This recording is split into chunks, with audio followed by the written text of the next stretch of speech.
YouTube, what's going on? It's been a little bit over a month since Marvel's Spider-Man 2 has launched, and when it launched to a very positive reception.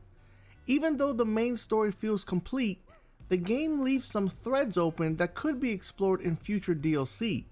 And with the Video Game Awards being broadcast this week, there might be a possibility that we may get some DLC announcements. Well, at least I hope we do. In today's video, I'll be discussing 5 ideas for what I would love to see in a Spider-Man 2 DLC. But before we begin, we are going to be jumping into heavy spoilers. So if you haven't played Marvel Spider-Man 2 yet, or you haven't completed it yet, I suggest bookmarking this video, adding it to the watch later playlist, and then come back to it to see what we talked about. Also, if you guys enjoyed Marvel Spider-Man 2 and you are hyped for Spider-Man 2 to get some DLC, do me a favor, hit that like button for me. Let's see if we get this video to 15 likes, but let's not waste any more time and let's get right into the top 5. Starting off the list at number 5, more suits. Now in the previous Spider-Man DLC, The City That Never Sleeps, Insomniac added 3 suits per chapter. Now while we know we're already getting more suits in a future DLC, which I talk about in the video that pops up in the upper right hand corner of your screen, Spider-Man 2 is still missing many classic Spidey costumes. DLC could bring back these suits from the first Insomniac game, while also introducing some fan favorites that haven't shown up yet. For example, the Ben Reilly sensational costume, or maybe the Spider-Man Unlimited costume from that animated series. The more costumes that Peter and Miles have, the better, and more than likely the more time I'll be spending in photo mode. Coming in at number 4, the Chameleon. In Marvel Spider-Man 2's Unidentified Target side mission, once you complete it, it takes you to a penthouse belonging to Kraven's half-brother, who's obviously better known as the Master of Disguise, the Chameleon. With Kraven gone, Chameleon more than likely wants revenge on the heroes who not only ruined his plans, but probably those he deems responsible for Kraven's death. With his ability to change his identity on the fly with his new masks, it could make for some crazy scenes, and if done correctly, players might not know who to trust during the DLC story. There's a lot of potential story-wise with the Chameleon, plus it would wrap up this family's storyline before jumping into Spider-Man 3 whenever that would release. Coming in at number 3, reviving the Emily May Foundation. Now at the end of Spider-Man 2, Peter decides he's going to take a break from being Spider-Man and focus on his life with MJ.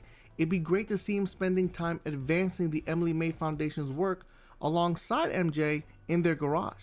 Now it's already been confirmed that Miles will be their main Spider-Man going forward, but they could use this as a way to keep Peter involved in the DLC story.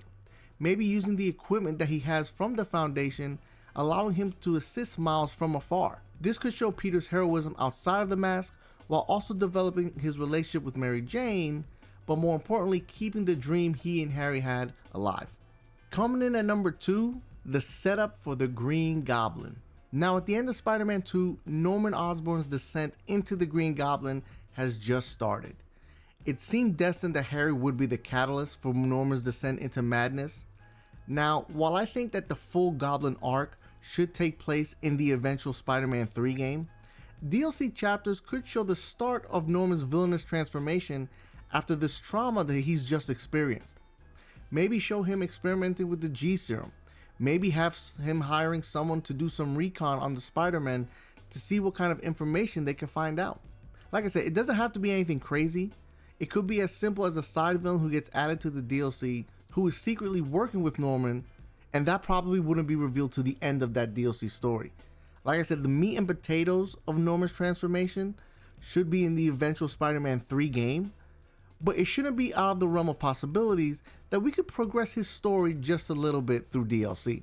Now, coming in at number 1, and probably the reason why you clicked on this video because he is in the thumbnail, Carnage. In the Flame side mission, cult leader Cletus Cassidy escapes Spider-Man with a symbiote in hand. This is obviously a clear tease at the villain Carnage. Now to you this might be a hot take, but I feel like Carnage should not be in Spider-Man 3.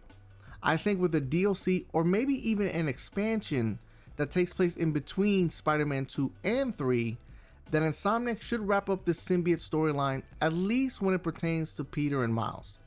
They could always continue it with a Venom solo game, but when it comes to Peter and Miles, I think they really shouldn't be dealing with any symbiotes in the third game, because that third game might be the biggest and most emotional story yet. They could also use this Carnage storyline to give Yuri a satisfying conclusion to her Wraith arc. Insomniac is not afraid to go their own route when it comes to villains and heroes, so I'd be curious to see what they come up with for Carnage and Yuri. Again, these are just 5 ideas that I'd be excited to see in Marvel Spider-Man 2, but now let me kick it to you guys. What would you guys like to see in potential DLC for Marvel Spider-Man 2? Let me know in the comment section down below. If you guys enjoyed this video, do me a favor, smash that like button for me. Let's see if we get this video to 15 likes. Also, if you're new to the channel, we'll be covering Spider-Man and other superhero games on this channel. Thank you for taking the time to watch this video. My name is DoubleKnees. Stay safe, have fun, and I'll catch everyone on the next one.